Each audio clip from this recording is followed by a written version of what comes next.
When we say Naga, you are just thinking of a snake that lives in these hills or elsewhere, but in this cosmos, there are many other manifestations of Naga which are not of human origin. We do not know who created them, definitely not human beings, but they are floating around in the cosmos and doing their own thing. Whoever wants to perceive, whoever wants to dig deeper into life, for them it's always been available.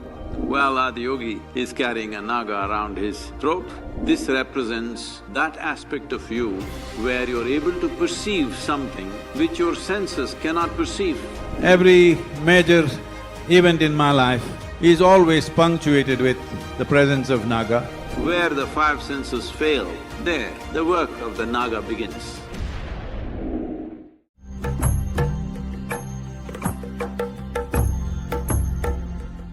So, what is this Naga about? This is not limited to one area or one geography on the planet. Literally across the planet, this has been there. Why is this so?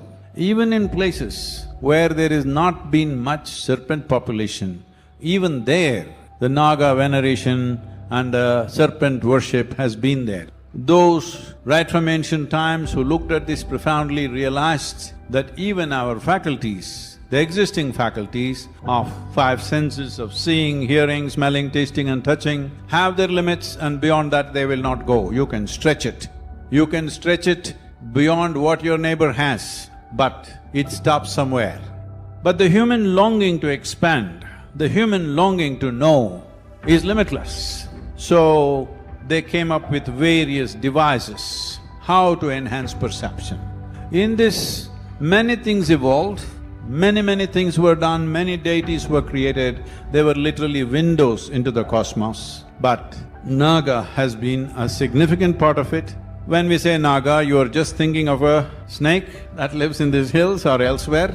Well, that is one part of it. Why, as you see, Adi Yogi has Naga upon his shoulder, because Adi Yogi is making a statement, he is as good as me. So as a part of this, both many forms of… energetic forms of Nagas were created and left loose in this cosmos. Some of them, these manifestations are made by human beings, but there are many other manifestations of Naga which are not of human origin. We do not know who created them, definitely not human beings, but they are floating around in the cosmos and doing their own thing. Whoever wants to perceive, whoever wants to dig deeper into life, for them it's always been available. Every major event in my life is always punctuated with the presence of Naga. I didn't seek this, it always happened. In the early part of my life when I started closing my eyes, I didn't do anything particular, just close my eyes, the need to open my eyes was gone. So if I sat in a place somewhere in some hills or some forest, 4 or 5 hours if I sat with my eyes closed, when I opened there would be 12, 15 cobras sitting there and waiting.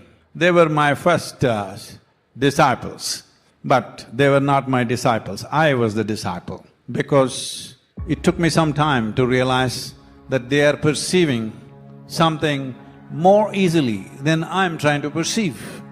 In a much simpler way, they are able to perceive. It took some time for me to keep the human part of my intellect down and just perceive things like a Naga. What is this about? When did Sadhguru become this kind? He's always been this kind. It's just that it's important that in today's world, everything needs to be logically correct. Being logically correct will take us to a certain point.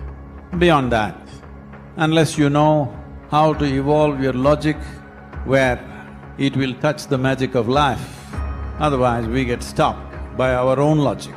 As you step into these realms, either you will defeat your logic or your logic will defeat you. One of these things will happen. So defeating your logic is not going to be that easy. It takes really earth-shaking experiences within you. When something very fundamental is moved, only then you will drop your logic. Otherwise, you will not give it up. So the only thing that will happen is your logic will defeat you. I don't want that to happen to you. Your logic is wonderful, I've always nurtured it in everybody, but it is also limited. Well, in 21st century, starting a Naga process is little risky for me because I have a reputation as a very logical guru, which I may lose. But I've reached a point where I'm not interested in reputations anymore. That part of the work is done. So, we all heard from Sadhguru as to how mysticism and snakes cannot be separated. We have never seen any temple in India which is without a snake. Do you know the actual reason behind it? Well, one aspect of it is symbolism because in yoga, a coiled up snake symbolizes Kundalini. But the reason for this symbolic status is because when celestial beings, those who are in consciousness and capability superior to that of human nature, entered this dimension of existence, they always took a form of a snake. We all have seen that Adi Yogi wears Naga around his neck, indicating that we can also become a powerful being by having the energies of Naga. So today is Naga Panchami, a very important day to seek the grace of Nagas. The grace of Nagas are very significant as the energy of Naga is of Vyana Prana. We have heard Sadhguru saying about it many times that the energy of Nagas is of Vyana Prana. That is, it is preservative in nature. So, it arrests the aging process, rehabilitates the body and make us immune to various types of impurities and poisons that come our way not only through food or water or breath but also through the mind. Do you know, in the evolutionary scale of things, the yogic system recognizes three levels of development as very important. From an amoeba to who we all are right now, there are actually three animals that are still living within us in different ways and represents different aspects. Now these are known as swana, kaka and naga. In yoga, we recognize these three stages of evolution as significant landmarks within all of us. And Naga Panchami represents a certain aspect of it. So with this, let us see first the swana aspect of us. Now here the word swana means a dog. We all know that a dog is a mammal which is very good with its survival process. A dog is very perceptive in terms of smell and also hearing. As far as yoga is concerned, the quality of dog is of breath and brain. Now the actual swana aspect within us stimulates certain dimension of our brain so that our survival process is greatly enhanced and we become smart.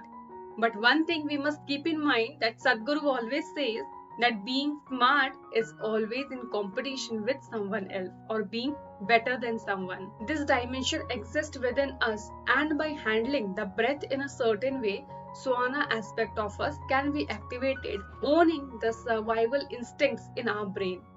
This is because our breath and our brain are very much connected with this aspect of swana. With this, let's move to our second consciousness, that is kaka. Now the word kaka here does not mean just a crow.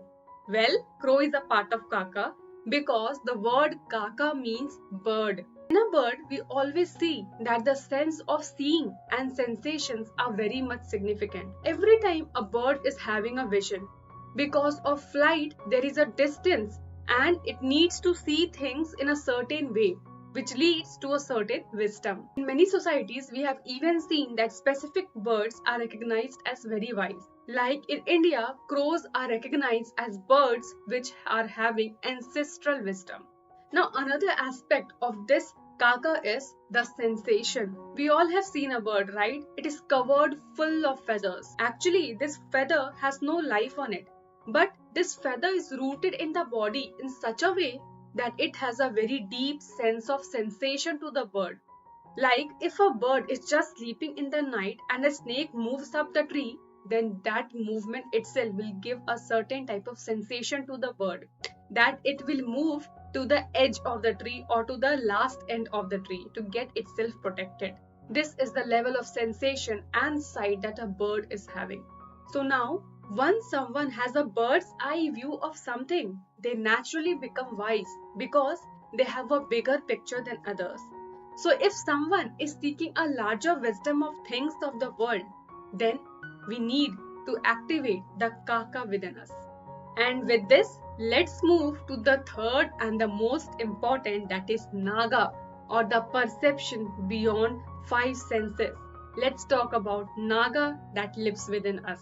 Now we all know that a Naga means a serpent. In our physiology, this is connected to the visceral aspects of who we are. Actually, the cellular activity and the movement of the blood are very much related to Naga. The swana and kaka, as we have seen earlier, they represent the sharpening of our senses in terms of hearing, smelling, seeing and feeling. But the Naga represents that dimension that cannot be perceived just by senses. This is why in yogic culture, the maximum efforts or attention was given to Naga. Where the five senses actually fail, there is when the work of Naga begins. This is what Sadhguru always says. Now, the significance of the snake can be seen in this way. You will see that when you are logical, you will try to grasp life. But when you become very much intuitive or perceptive, you are willing to allow life to grasp you because you have seen the limitations of who you are. So, Naga becomes very much prominent wherever people will close their eyes for some time and perceive something beyond their five senses. They recognize the significance of this dimension of evolutionary residue which remains within us and how we can activate that to evolve beyond the limitations of the senses. Well, if you want to know in detail about Naga dosha, what are its symptoms, how we will recognize that someone has a Naga dosha, or what is the actual meaning of Nag dosh? Is it that some Nag is sitting and cursing you? Actually, what does it mean? This video is a very good video that will elaborate on that. It is highly recommended to watch this video after this video. And also this video talks about various rituals that will remove them from Naga dosha, as well as if someone wants to receive grace of Naga, what they have to do. So today is Naga Panchami and I think everybody should watch this video just to be conscious and to know things. So because today is Naga Panchami, this day is very much significant for those who actually want to penetrate and know life beyond their physicality and beyond the five senses. This is not just about experiencing, realization or liberation. This is about knowing, as Sadhguru told. Maybe not everyone wishes to know. It depends on you, or it's a question. So the most important thing of today's video is don't forget to join Naga Panchami live celebration from Isha Yoga Center, absolutely free of cost, link of which I have given in description. You just need to register yourself and don't forget to watch this video. And now closing the video, if you loved the video and found it meaningful, do not forget to give it a like, share and subscribe. And up to next, stay safe, healthy, happy and namaskaram.